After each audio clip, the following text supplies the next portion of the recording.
everyone, welcome back to Sanela Trend. Thank you so much guys for tuning in. To all my subscribers, thank you so much guys for amazing support, and if you're new, you're welcome.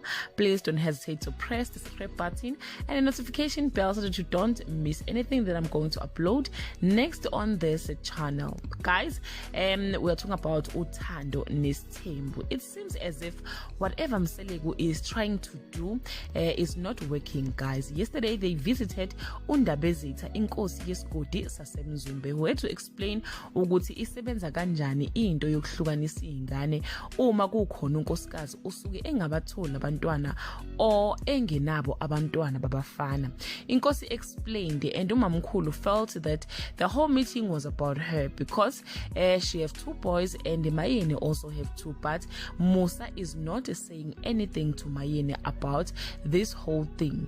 Mina ngibona ngathi uMayeni uyena umfazi osatshwayo ke kaMselegu, nendoda yakhe iyamsaba ngoba ayifuni ukukhuluma izinto ezizomcasula. On the other side, Makhumalo is feeling otherwise about this whole thing or plan in action. Eqinisweni guys, this is very painful to everyone. It's very difficult to compare our times and our grandparents' times. But again, asas, there is three options, guys. The first one is to take one son from Macele or Mayeni and be given to Makhumalo. Number two, ukuthi uMselegu aganwe kaKhumalo and pray for that woman to have boy children.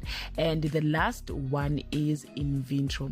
Kulezi ndlela ezintathu yiphi ucabanga ukuthi ingcono or ifair? Mina ngithi in vitro guys, ngoba angiboni ukuthi ukhona unkosikazi ongavuma ukuthi ingane yakhe inikwe omunye unkosikazi. Lapho ngiyala akukho lula. That brings us to the end of this video guys, but before I end it, please comment below, do you blame umamkhulu for refusing with her child or not? Have a nice day. Bye.